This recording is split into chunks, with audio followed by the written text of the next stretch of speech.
So here we go. Here's our little stealth camp for the night. It's pretty comfortable. Definitely gets the job done. You can see where we're at. This little, I call it like a little construction underpass, like underneath scaffolding over here on the side of this building. Good thing is it's got a roof on it.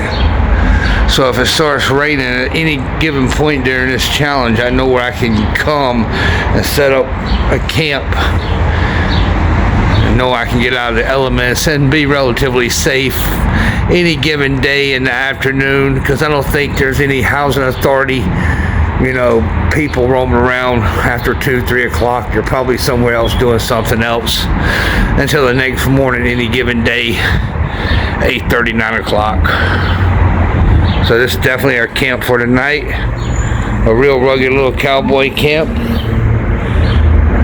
And that's what we're doing right now.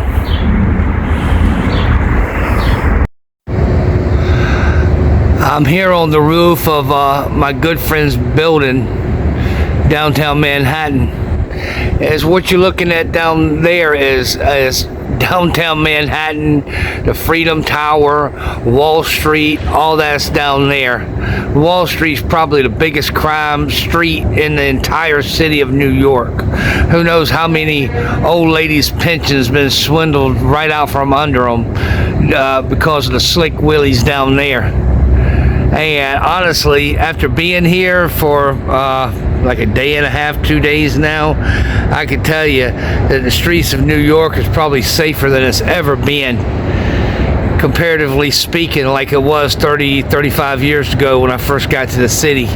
There's really no comparison now with how safe it is compared to the way it used to be back in the day. So a lot of the things you hear on social media is this talk. It's not necessarily true. You can't take, things alarmists and extremists say at face value just because they're on YouTube and they happen to live in New York City. This is my adopted hometown. I'm pretty familiar with it. I would have to say that the city's safer now than it's probably been at any point in the last 30, 40 years for sure.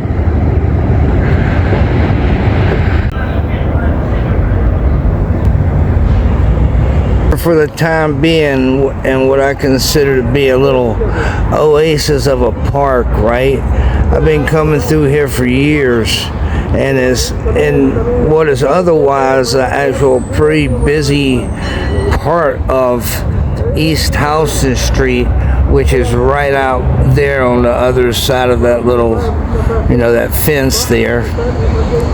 Yeah, and it's, a pretty busy area, but you can step right in here and it's like almost like a little oasis. I don't know its official name in all truth, but I've been coming through here for a long time. It's just like a little cut park. I just thought you'd like to see it. Well, I finally made it down here to the FDR on the Lower East Side. Right across the FDR is the East River Park, but this footbridge is closed. They're doing some kind of construction on the other side. What's up? I just wanted to give you guys a shout out and let you know we're here in the night 2 camp of the 7-day challenge. I had originally intended to come over here and cross over this little footbridge that I already showed you guys, and then go over to the East River Park and camp out. Unfortunately, it's under some kind of construction over there. That doesn't mean we can't still do a stealth camp over there. I haven't went over there and looked around enough, so I don't really know if I can get over there and do a stealth camp, but if I can, I am. The good news is the place that I'm in right now is very much so out of the way.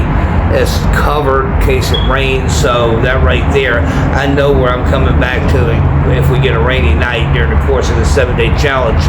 And I fully anticipate to get a rainy night, maybe 2, hopefully not, but you have to anticipate such a thing. So yeah, this little overhang It's really a construction overhang. I guess they got to put scaffolding and awning up when they're doing any kind of work on a building above. This same place was here last year when I came through, and I was able to successfully camp in it a couple of times. So my thing is, why reinvent the wheel? It's already here, and I definitely will utilize it for sure. And now I'll give you a whole rundown of my little camp, what I got going on over here. It's the second camp of the 7-day challenge, so this is the second night that I'm out here doing this. I just thought it'd be a really cool thing to do, a lot of people may say urban survival, and they may think, well, isn't rural survival much more difficult? And honestly, I challenge you on that. I think having a backpack on all day, walking around on the concrete and steel all day, never being able to take your pack off for any significant amount of time when you're not right there with it. It's not like out in a rural area where you can stash the pack and come back to it. Here, if you stash your pack, it may not be there when you come back. So it puts you in a situation where you got to carry everything all the time.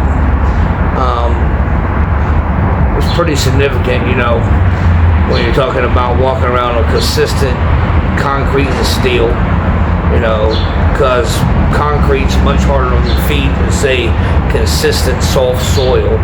So it's actually a real challenge to be here for 7 consecutive days and sleep outside every night of that 7-day period. I think it's much more of a challenge than most people would anticipate, and that's one of the reasons why we're here. Also, just the joy of doing it. I know I came to the city and did a 7-day urban challenge, and I'm documenting it. Absolutely. I mean, I highly anticipate anybody who thinks they can do it to do it and outdo me. It ain't all about me. I just wanted to lay down the challenge. I thought it'd be a really cool thing to do. And there's a few basic rules to the challenge. It has to be an urban area with a population of over 1 million people. So a city with over 1 million people. You could do it anywhere in the world. I'm from the United States, so I'm doing it in the United States' most populated city, which is New York City. But you can do it anywhere around the world as long as you fit that criteria. You can't live in the city that you're doing it in. You got to travel to another city, because if you live there, it's kind of an unfair playing field. You can go out and scout locations ahead of time, or really know where places are that you can go camp. Also, you're not in the city where you have your home or your apartment, so it takes away that element of comfort. You're in another city that maybe you lived in before, or you know the city, but in a year or 2 or 3 or longer, places that were safe to camp out maybe 2 or 3 years ago aren't safe to camp out anymore. Those type of things happen. So by making myself and other people go to a different city, it kind of ups the challenge a little bit. And it's called a challenge for a reason. I think anybody with determination can do it, but you're going to need a certain amount of determination and grit in order to be able to get it done. So without further ado, let me show you around my campsite here. Well, I guess a good place to start is, why is a prison storytelling related channel doing a 7-day urban challenge? Well, that's a good question. Glad you asked, right? I thought that it would be really cool to do an urban challenge, because not only do I do a YouTube podcast that is somewhat prison storytelling related content, but I'm also into survival and other related topics along that family, so to speak. I live on the edge of a swamp in Florida right now, and I'm here in New York City to do this urban challenge. This is night 2. Because I thought it'd be really cool to pay homage to the art of urban survival. You know, in the survival community, when we think about survival, we think about a guy in the backwoods reading sign, cutting sign, hunting and fishing and trapping and canoeing, etc. And that's definitely a part of, the survivalist world, so to speak, or manifesto. But I think oftentimes in the whole survival lexicon, it's easy to think, well, once you get to a city, you're safe, or once you're quote unquote rescued, like on a old logging back road or something, and somebody rescues you and takes you to a city, all of a sudden now you're like, safe. No, that could be the case. Maybe you live there, you got a home there, people there or whatever. But just because you're in a populated urban area doesn't necessarily mean that you're safe, and it doesn't necessarily mean there's not a whole bunch of challenges associated with being in that environment. And especially if you're unhoused in that environment, how can you still figure out how to camp and move forward, at least with some kind of momentum, and how can it be done? Well, it can be done, and the point of this whole 7-day challenge is to go around, talk about how to scout sites, what looks promising, why does it look promising, why am I choosing this site, etc. And just kind of go through that process. And it also gives people a task. I think after some of the things that have happened in the last, 5, 6, 7 years, maybe people who are, outdoor minded, who are challenge orientated type of folks may enjoy something like this. I pay homage to my backcountry survivalists because I'm into that too. That's a big part of my, Florida lifestyle.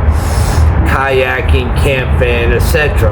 And then I decided to start the whole prison storytelling related channel, which this is still definitely that. So we'll start incorporating stories, prison stories in these stealth camps at the rest of the time here in the city. And I got 5 more stealth camps to go, not counting this one. This is the second one. Already came, and then I did a deep cut, so this will be the second stealth camp, and tomorrow will be the 3rd, and we just keep going until we hit 7. And I think if you engage in this challenge, you'll find it to be actually much more challenging than you had anticipated. You better have a good core strength, good lower leg strength, upper leg strength, back strength, etc., man. Because like I said, it's definitely a challenge. Now, over here on the other side of this is the FDR highway right behind me here. It's a very, very busy highway. But there's a footbridge going from right here. I don't know if you can see it in the shot, but it's right over here, and I talked about it previously. I'm going to try to go over that footbridge tomorrow when I break camp and see if I can get over there and put a stealth camp over there, because if I am, that's where our 3rd stealth camp would be. And the good thing about where I'm at right now, I know if it rains for a day or two, any point in the stealth camping challenge, I can come in here and at least get out of the elements. And rain will always be your number one enemy. If it starts raining and you're out in it and can't get away from it, it could definitely do you some serious damage. So that's another thing. I'm gonna try to give out some good practical tips and pointers. And this is coming from a guy who squatted in this city, who has lived on the fringes in this city for many decades. And that's probably one of the reasons why I was able to find this spot. I do not live here anymore. I live over 1,000 miles away from here in sunny Central Florida. So a lot of the city has changed, like this footbridge being closed, for example. Last year this time it was open. So, things change. So I'll keep you posted, let you know. And another thing, I got these glasses, so I want to start integrating more of first person walking around in the city. The thing is, when I use these glasses and then I edit into the video, it's a whole nother layer of editing. So I don't know if I'll have all these episodes up at the end of 7 days officially, but it'll be 7 days worth of cowboy camping in New York City, stealth camping in New York City. Even if I finish, doing the editing once I get home, so I can put the glasses first person in it. So we'll see how that plays. Just wanted to keep you posted. Yeah, other than that, man, I'm fixing to kick back and chill, man. My legs is like screaming. Nothing I can't handle, but they're screaming from carrying this heavy pack around. It's one thing rucking and hiking and stuff, but when you're actually in it and you're like on the concrete all day, it's a different type of challenge. So until next time, thanks for watching. If you haven't did it already, I sure would appreciate if you hit that like and subscribe. Let's keep these videos up and moving forward. And all you guys mean the world to me. And together, as a team, as a unit, we're gonna build this channel. I think we can do it, man. Make it into something bigger than what it is and bigger than me. It's about us. So until next time, stay up. Peace.